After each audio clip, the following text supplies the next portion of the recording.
ಗುರುಜಿ, ನಾವೆಲ್ಲರೂ ಕಾತರರಾಗಿ ಕಾಯ್ತಾ ಇದ್ದೀವಿ. ನಮ್ಮ ಕುಪ್ಪೂರ ಈಶಾ ಮರಳ ಸಿದ್ದೇಶನ ಏನು ವಿಶೇಷ ಮಾಹಿತಿಗಳನ್ನ ನೀಡ್ತೀರಾ, ಏನೆಲ್ಲ ದರ್ಶನಗಳನ್ನ ಮಾಡಿಸ್ತೀರಾ ಅಂತ? ಏನು ವಿಶೇಷ ಅಂದರೆ ಇವತ್ತಿನ ದಿವಸ ಆ ನಂದೀಶ್ವರನ ಸ್ಮರಣೆ ಹಾಗೆಯೇ ಮಾಡ್ಕೊತಾ ಬಂದ್ವಿ. ಈ ನಂದೀಶ್ವರ ಸ್ಮರಣೆಯಲ್ಲಿ ಭಗವಂತನ ಕೃಪಾ ಕಟಾಕ್ಷ ಸಾಕಷ್ಟು ಮುಖ್ಯ. ಇನ್ನು ಮೇಲೆ ಪ್ರದೋಷ ಪೂಜೆಗಳು ಸಾಕಷ್ಟು ಮಾಡ್ತಾ ಇರಬೇಕು. ಎಲ್ಲಿರ್ತಕ್ಕಂಥ ಹಸುಗಳನ್ನು ಎತ್ತುಗಳನ್ನು ಸಾಕಷ್ಟು ಚೆನ್ನಾಗಿ ನೋಡ್ಕೊತಾ ಇರಬೇಕು. ಪ್ರತಿಯೊಬ್ಬ ಮನುಷ್ಯ ತನ್ನ ಬಾಧ್ಯತೆಯನ್ನು ಕರ್ತವ್ಯಗಳನ್ನು ಮಾಡ್ತಾ ಇರಬೇಕು. ಇನ್ನು ಮೇಲೆ ಸೋಂಬೇರಿಗಳಾಗಿರ್ತಕ್ಕಂಥವ್ರನ್ನ ಯಾವ ಕಾಲಕ್ಕೂ ದೋಣಿನ ಹತ್ತಿಸ್ಕೊಳ್ಳೋ ಅವಕಾಶಗಳೇ ಇಲ್ಲ. ಭಗವಂತ ಕಟಾಕ್ಷದಲ್ಲಿ ತಳ್ಳಿ ಬಿಸಾಕಿ ಹೋಗ್ತಾ ಇರ್ತಾನೆ. ಪ್ರಯೋಜನಕವಾಗಿರ್ತಕ್ಕಂಥ ಜಗತ್ತಿಗೆ ಜಗನ್ಮಾತೆ ಯಾರು ಪ್ರಯೋಜಕರೋ ಅಂತವ್ರ ಮಾತ ಕರ್ಕೊಂಡು ಹೋಗ್ತಾರೆ. ಅಂತ ಒಂದು ಪ್ರಯೋಜಕ ಇವತ್ತಿನ ದಿವಸ ವಿಶೇಷವಾಗಿರ್ತಕ್ಕಂಥ ಸಂಗತಿ ಏನು ಗೊತ್ತಾ? ಅವನಿಗೆ ಒಂದು ನಾಮಕರಣವನ್ನು ಕೊಡ್ತಾರೆ. ಯಾರಿಗೆ? ಕುಪ್ಪೂರ ಈಶ ಮರಳಸಿದ್ದೇಶ. ಆ ಮರಳಸಿದ್ದನಿಗೆ ಒಂದು ನಾಮಕರಣ ಆಗೋ ಸಮಯಕ್ಕೆ ಹೇಗಾಯಿತು ಏನಾಯಿತು ಅಂತ ತಿಳ್ಕೊಳ್ಳೋಕೆ ಮೊದಲು ಬನ್ನಿ ಆ ಗುರುಗಳ ಸಾನ್ನಿಧ್ಯಕ್ಕೆ ಪರಮೇಶ್ವರನ ಸ್ವಾಗತಿಸೋಣ.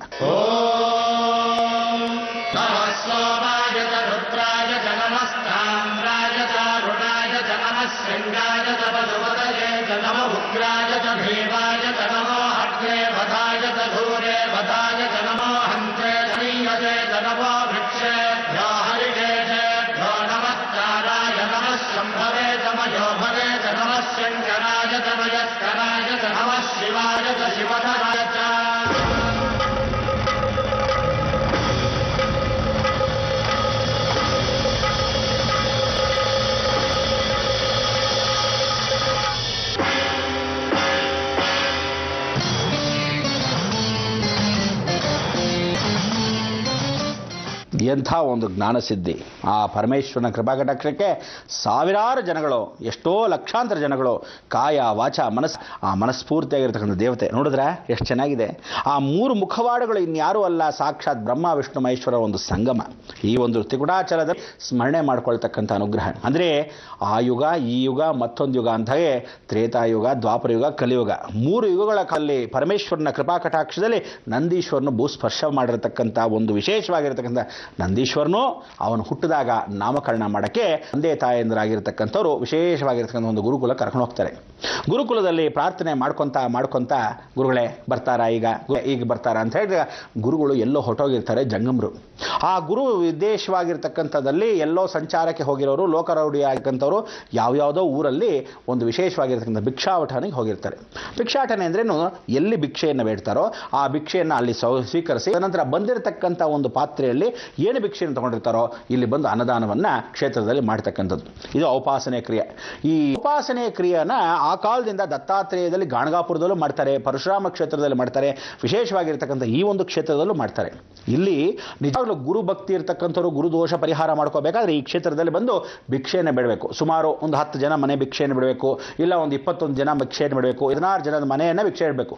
ಭಿಕ್ಷೆಯನ್ನು ಹಾಕಕ್ಕೆ ಸಾಕಷ್ಟು ಜನ ಕಾಯ್ತಿರ್ತಾರೆ. 1 ತುತ್ತು, 2 ತುತ್ತು, 3 ತುತ್ತು ಹೀಗೆ ಹಾಕಿ ಅದನ್ನು ಉಳಿದಿರ್ತಕ್ಕಂಥದ್ರಲ್ಲಿ ಒಂದು ಸ್ವೀಕರಣೆ ಮಾಡಿ ಪ್ರಸಾದವನ್ನು ಸ್ವೀಕರಿಸಿದ ನಂತರ ನೀನು ಏನು ಮಾಡಬೇಕು, ಅಲ್ಲಿರ್ತಕ್ಕಂಥ ಔಪಾಸಿಗೆ ನೀನು ಮತ್ತೆ ಅನ್ನವನ್ನು ಮಾಡಿ ಎಲ್ಲರಿಗೂ ಹಂಚಬೇಕು.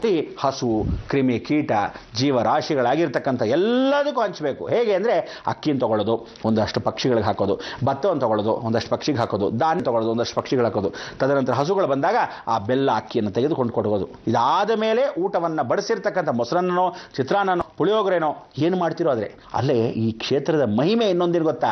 ಅರವೆ ಸೊಪ್ಪು ಮುದ್ದೆ, ಅಬ್ಬಬ್ಬಬ್ಬಬ್ಬಬ್ಬ, ಸೊಪ್ಪಿನ ಸಾರಲ್ಲಿ ಆ ಮುದ್ದೆ ಬಿಸಿ ಬಿಸಿಯಾಗಿ ನುಂಗ್ತಾ ಇದ್ರೆ ಬಾಯಲ್ಲಿ ಊರ್ತಾ ಇದೆ ಅನ್ಸತ್ತೆ. ಇರಲಿ, ಆದರೂ ಸಹ ಹೇಳ್ತೀನಿ ನೋಡಿ, ಇಂಥ ನಂದೀಶ್ವರನಿಗೆ ಒಂದು ನಾಮಕರಣ ಮಾಡತಕ್ಕಂಥ ಆ ಸಮಯದಲ್ಲಿ ಜಂಗಮರು ಬಂದಾಗ ಆ ಪಟ್ಟದಲ್ಲಿ ಕೂತ್ಕೊಂಡ್ರು.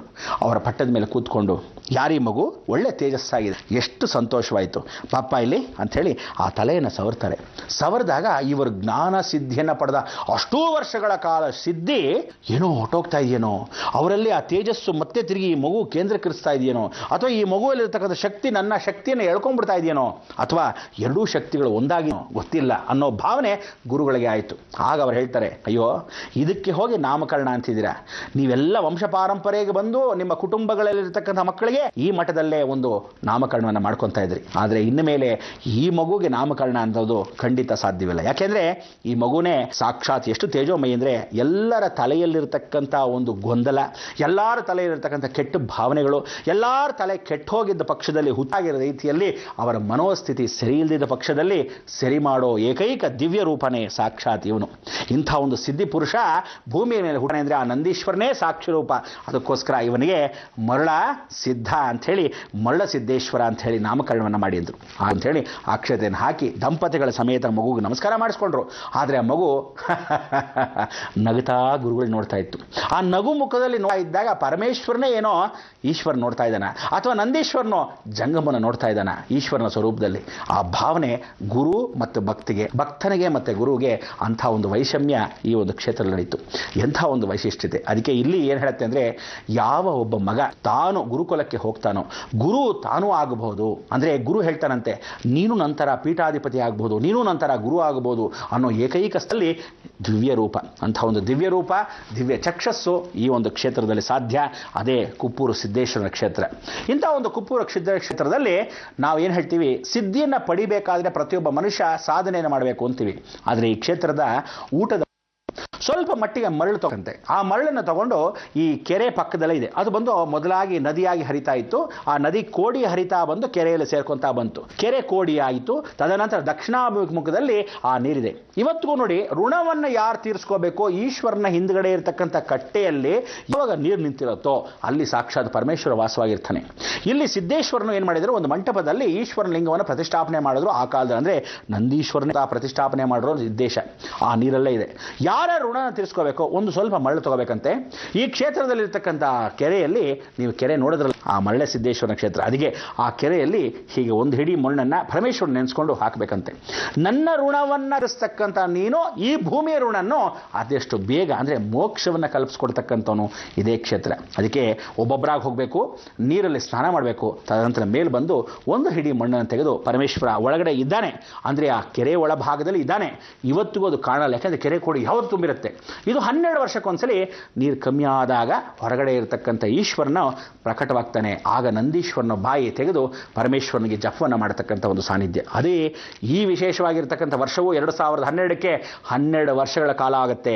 ಅದೂ ಒಂದು ಚೈತನ್ಯ ನಮ್ಮ 2012 ವಿಚಾರ. ಅದಕ್ಕೋಸ್ಕರ ಅಂಥ ಒಂದು ಪರಮೇಶ್ವರನಿಗೆ ಋಣವೇ ಮುಕ್ತಿ ಮಾಡಪ್ಪ ಅಂಥೇಳಿ ಆ ಮರಳನ್ನು ಹೀಗೆ ನೀರಿಗೆ ಹಾಕಿ ಆ ತೀರ್ಥವನ್ನು ಪ್ರೋಕ್ಷಣೆ ಮಾಡಿಕೊಂಡು ಸೇವಿಸಿದ್ರೆ ಸರ್ವ ರೋಗ ನಿವಾರಣೆ. ಅದಕ್ಕೋಸ್ಕರ ಮನೆಯಲ್ಲಿರ್ತಕ್ಕಂಥ ತ್ಯಾಗ, ಮನೆಯಲ್ಲಿರ್ತಕ್ಕಂಥ ವ್ಯಾಧಿ, ಮನೆಯಲ್ಲಿರ್ತಕ್ಕಂಥ ಯಾವುದೇ ಮನಸ್ತಾಪಗಳಿದ್ದರೂ ಎಲ್ಲವೂ ಸರಿ ಹೋಗೋ ಕ್ಷೇತ್ರವೇ ಏಕೈಕ ಕ್ಷೇತ್ರ ಕುಪ್ಪೂರ ಈಶ್ವರನ ಕ್ಷೇತ್ರ.